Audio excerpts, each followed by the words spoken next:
আমেরিকার বিমান হামলার জবাবে ইরানের পাল্টা জবাব, কুয়েত ও বাহরাইন জুড়ে বাজছে হামলার সাইরেন। প্রযুক্তির লড়াইয়ে পাকিস্তানের রণকৌশলে বড় পরিবর্তনের আভাস, ভারত মহাসাগরের নতুন আতঙ্ক। আর্জেন্টিনা মিশর ম্যাচে রেফারির সিদ্ধান্তে থামল মিশরের যাত্রা, ভিআর নিয়ে উত্তপ্ত সোশ্যাল মিডিয়া। আসসালামু আলাইকুম, স্বাগত আজকের বিশ্বের আলোচিত শীর্ষ সংবাদ উইন্ডো ওয়ার্ল্ডে। সঙ্গে আছি আমি আয়েশা সিদ্দিকা। এতক্ষণ শুনছিলেন সংবাদ শিরোনাম, এবার জানাবো বিস্তারিত। মধ্যপ্রাচ্যে মার্কিন যুক্তরাষ্ট্র ও ইরানের মধ্যকার উত্তেজনা এখন চরম সামরিক সংঘাতে রূপ নিয়েছে। ওয়াশিংটন ইরানের ৮০টি লক্ষ্যবস্তুতে বিমান হামলা চালিয়ে নতুন করে কঠোর নিষেধাজ্ঞা আরোপ করলে তেহরান, কুয়েত ও বাহরাইনে ৮৫টি স্থানে পাল্টা হামলার মাধ্যমে নিজেদের শক্ত অবস্থানের জানান দিয়েছে। হরমুজ প্রণালীতে মার্কিন ড্রোন ভূপাতিত করা সহ ইরানের গুরুত্বপূর্ণ তেল স্থাপনায় হামলার ঘটনায় পুরো অঞ্চল এখন এক ভয়াবহ যুদ্ধের দ্বারপ্রান্তে। একদিকে পশ্চিমা জোটের কঠোর আধিপত্যের প্রচেষ্টা, অন্যদিকে ইরানের নতি স্বীকার না করার অনড় অবস্থানে ভূ রাজনীতিতে এক অস্থির ও ধ্বংসাত্মক পরিস্থিতির সৃষ্টি হয়েছে। বিস্তারিত দেখুন আয়েশা রাখির প্রতিবেদনে। মধ্যপ্রাচ্য যেন এখন এক জ্বলন্ত ভূখণ্ড। যুক্তরাষ্ট্রের সেন্ট্রাল কমান্ড সেন্টকম মঙ্গলবার রাতে ইরানের ৮০টি সামরিক লক্ষ্যবস্তুতে ব্যাপক বিমান হামলা চালানোর দাবি করেছে। কঠোর তেল নিষেধাজ্ঞা আরোপ করেছে ওয়াশিংটন। এই আগ্রাসনের জবাবে তেহরান নতি স্বীকারের পথ প্রত্যাখ্যান করেছে। ইরানের Islamic revolutionary guard corps IRGC পাল্টায় কুয়েত ও বাহরাইনের ৮৫টি স্থানে হামলা চালিয়েছে বলে দাবি করেছে। পাশাপাশি বুশেহর প্রদেশের আকাশে যুক্তরাষ্ট্রের একটি MQ-9 ড্রোন ভূপাতিত করার খবর নিশ্চিত করেছে ইরান। এই পরিস্থিতিতে কুয়েত ও বাহরাইন জুড়ে বাজছে বিমান হামলা সাইরেন। নাগরিকদের নিরাপত্তা আশ্রয়ে যাওয়ার নির্দেশ দেওয়া হয়েছে। এদিকে ইরানের খার্ক দ্বীপ, বন্দর আব্বাস সহ গুরুত্বপূর্ণ তেল ও সামরিক স্থাপনার বিস্ফোরণের খবর পাওয়া গেছে। ইরানের স্পিকার মোহাম্মদ বাকের গালিবাফ এই হামলাকে আন্তর্জাতিক সমঝোতা স্মারকের চরম লঙ্ঘন হিসেবে আখ্যা দিয়ে বলেন, ভয়ভীতি ও জোর জবরদস্তির যুগ শেষ। একদিকে ন্যাটোর জরুরি বৈঠক আর অন্যদিকে সদ্য প্রয়াত নেতার জানাজায় শোকের আবহে পুরো অঞ্চলে এখন বারুদের গন্ধ। মার্কিন প্রেসিডেন্ট ডোনাল্ড ট্রাম্পের উপস্থিতিতে নেটোর শীর্ষ সম্মেলন হরমুজ প্রণালীর নিরাপত্তা নিয়ে আলোচনার কথা থাকলেও বাস্তবে এলাকাটি এখন পুরোদস্তুর যুদ্ধক্ষেত্রে পরিণত হয়েছে। এই ধ্বংসাত্মক পাল্টাপাল্টি হামলা কি শেষ পর্যন্ত বিশ্বকে তৃতীয় কোনো বড় যুদ্ধের দিকে ঠেলে দিচ্ছে? সাগরবক্ষ এখন আর ভারতের নিরাপদ দুর্গ নয়। চীনের সহায়তায় পাকিস্তানের PNS হ্যাঙ্গর বহর ভারত মহাসাগরের স্থিতিশীলতায় এক বড় সড় ফাটল ধরিয়ে দিয়েছে। আধুনিক স্টেলথ প্রযুক্তির এই মরণঘাতী সাবমেরিনগুলো পানির নিচে যে কোনো সময় ভারতের নৌ আধিপত্যকে চ্যালেঞ্জ জানাতে প্রস্তুত।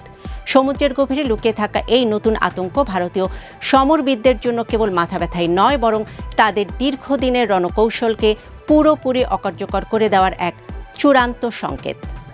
বিস্তারিত দেখুন আয়েশা রাখির প্রতিবেদনে।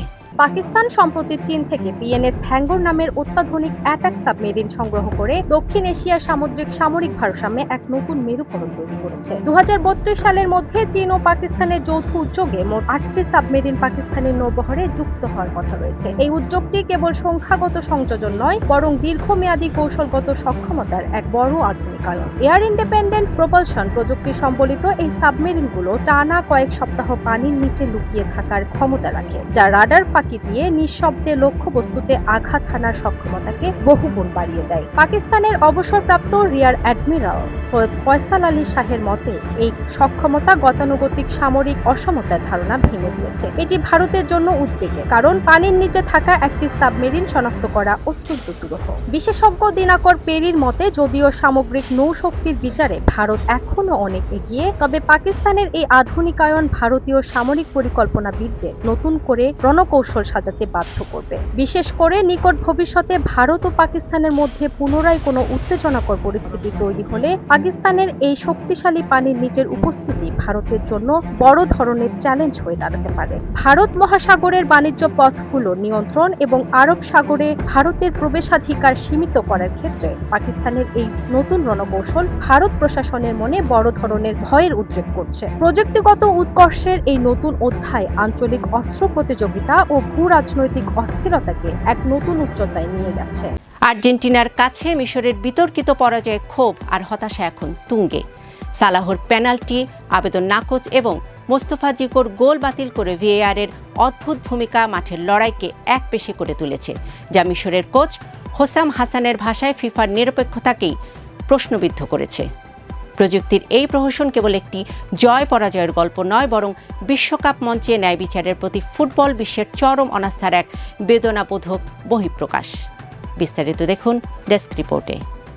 বিশ্বকাপের শেষ 16 রুদ্ধশ্বাস ম্যাচে আর্জেন্টিনার কাছে মিশরের 3-2 গোলের হার ঘিরে এখন ফুটবল বিশ্ব উত্তাল। মাঠের লড়াই ছাপিয়ে এখন আলোচনার কেন্দ্রবিন্দুতে রেফারির বিতর্কিত সিদ্ধান্ত ও ভিএআর এর ভূমিকা। ম্যাচের 92তম মিনিটে আর্জেন্টিনার পেনাল্টি বক্সে মোহাম্মদ সালাহ ফাউলের শিকার হলে মিশরের পেনাল্টির জোরালো আবেদন রেফারি ফ্রাঁসোয়া লেতেক্সিয়ে নাকচ করে দেন। অথচ সেই পাল্টা আক্রমণ থেকেই গোল করে জয় নিশ্চিত করে আর্জেন্টিনা। এর আগে 60 মিনিটে মোস্তফাজিকোর একটি গোল ভিএআর পর্যালোচনার মাধ্যমে বাতিল করায় মিশরের ক্ষোভ আরও তীব্র হয়। ম্যাচ শেষে কোচ হোসাম হাসান সরাসরি অভিযোগ করেন, ফিফা ব্যবসায়িক স্বার্থে মেসিদের এগিয়ে রাখতে চায়। সোশ্যাল মিডিয়ায় মিশরের সমর্থকরা এই হারকে পরিকল্পিত বলে দাবি করেছেন। অন্যদিকে আর্জেন্টাইন সমর্থকরা একে স্বাভাবিক ফুটবল ট্যাকল হিসেবেই দেখছেন। প্রযুক্তির সঠিক ব্যবহার নিয়ে প্রশ্ন তোলায় কোচ সহ মিশরের বেশ কয়েকজন সদস্য কার্ডও দেখেছেন। জয়ের দ্বার প্রান্তে পৌঁছে এমন বিতর্কিত সিদ্ধান্তে মিশরের বিদায় শুধু হৃদয় বিতরকী নয়, বরং গভীর হতাশা বয়ে এনেছে। প্রযুক্তি যেখানে খেলার অবিচ্ছেদ্য অংশ হওয়ার কথা ছিল, সেখানে আজ তা বিতর্কের